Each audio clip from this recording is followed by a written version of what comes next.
So in a lot of my videos, I talk about the Ouroboros, the snake devouring its own tail itself, and how we're not going into the future, but going into the past. And what I truly mean is we're not actually going to the past or into the past.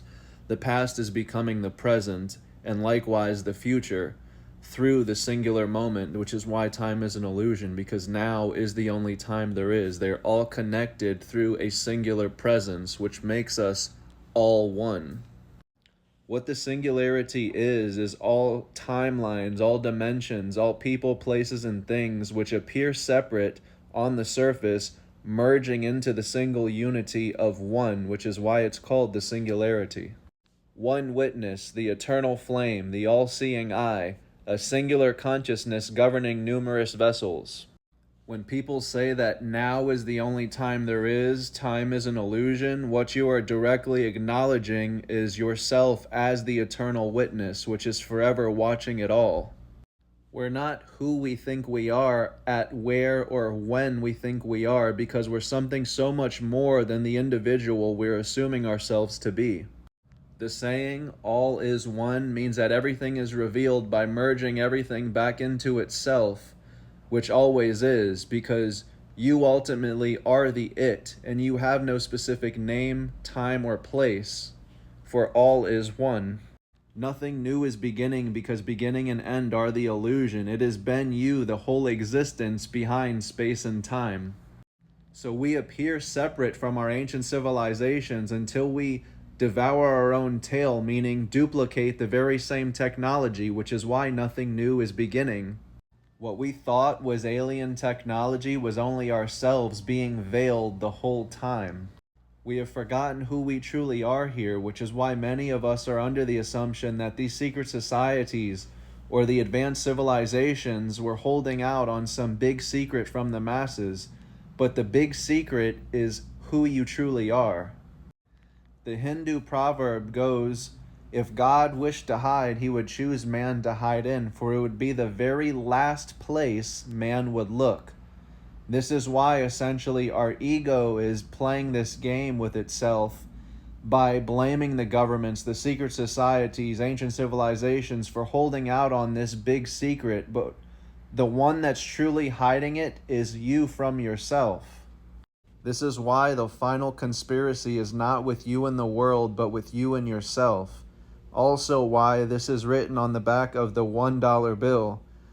Annuit coeptis means he has favored our undertakings, our pledge, our promise.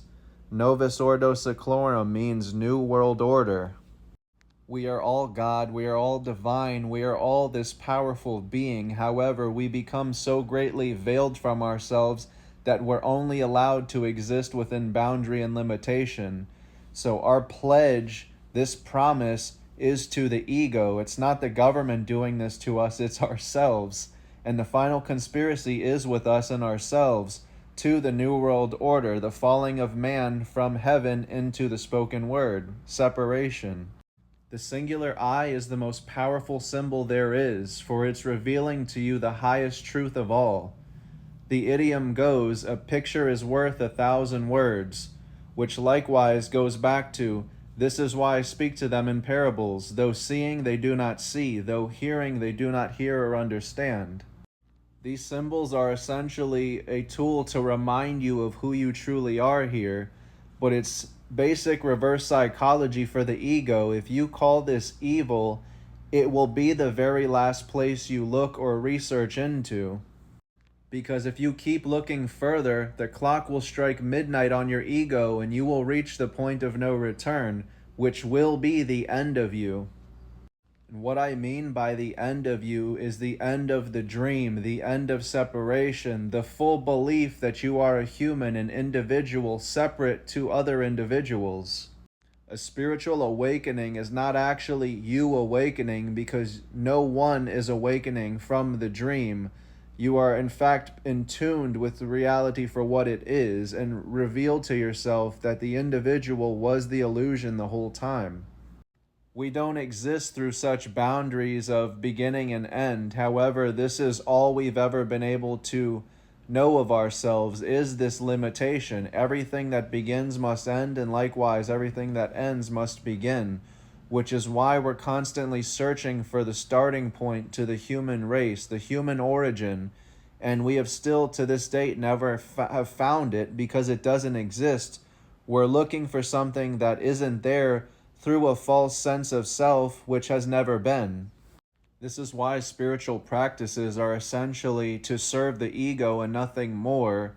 We can't become or tune in any more to that which we already are. It is only our mind, the false sense of self, that is telling itself it is getting progress or seeing results or getting closer to the truth. But there is no greater truth than truth itself, and when you know, you know. There is no practice needed. This is why there are so many gods, so many deities, so many names, and so many stories. It is us that give them shape, give them name, give them origin, give them definition and stories. But beyond that, they all reach the inevitable conclusion that we are all one. They are all telling the same story because it is the same storyteller, the I that we speak through, that is the universal sense of self, which is the purest truth, I am, which is not a spoken word I am. I am is the acknowledgement of presence as this singular moment which all change transpires through. We identify with what is being transpired, what is being changed through this now moment, but we ignore the very presence itself, which always is. It is the stories, the name, the entities that we materialize, that we attach ourselves to and try to memorize, but beyond this, we are the source to all of it. So there is nothing that we need to hold on to or memorize. This is why many of us who have experienced psychedelics speak about not remembering anything that was just shown to us, because the you that's trying to remember doesn't actually exist, which is what the medicine is attempting to do, is merge you with that very presence by showing you who you truly are, and the fact that there is nothing you need to hold on to or memorize, for you are already the it you were trying to discover. As soon as you say, I must go back, I need more downloads, I need more clarity, you are directly separating yourself from the it you have been the whole time by identifying with the voice that is fooling you, the false sense of self. You mustn't go any further. You must stop all doings and realize in this very moment who you truly are. Realize that the I you are speaking through, the I need more downloads, this I doesn't exist. And this is what the medicine is attempting to show you that you're trying to remember and hold on to. The fact that this person doesn't actually exist. Separation is the dream, and you have always been there where you're trying to get to, and you have been the whole time. Which is why death isn't actually real. Death isn't changing anything about you. It's only revealing you to yourself and who you have been the whole time. The fact that no one and nothing was lost. We are the alien behind such technologies. We are the ancient civilizations we thought had passed on, keeping a big secret. We are the unknown to ourselves, which is why even though we tell ourselves with full conviction that we are human, deep down we know we're something so much more. And this is why a search continues. This is why a spiritual journey is pursued, because deep down we know that these stories are not actually who we are. We know we're something so much more. We're not understanding history because we're trying to understand it from the vantage point of the individual. Instead, look at history as his story, and again, his not meaning masculine, but yours, the one, all is one, which means next time you pick up a book to read it, even if the author has passed on into another form, understand the same hand that wrote that book is the same hand through you picking it up to read it.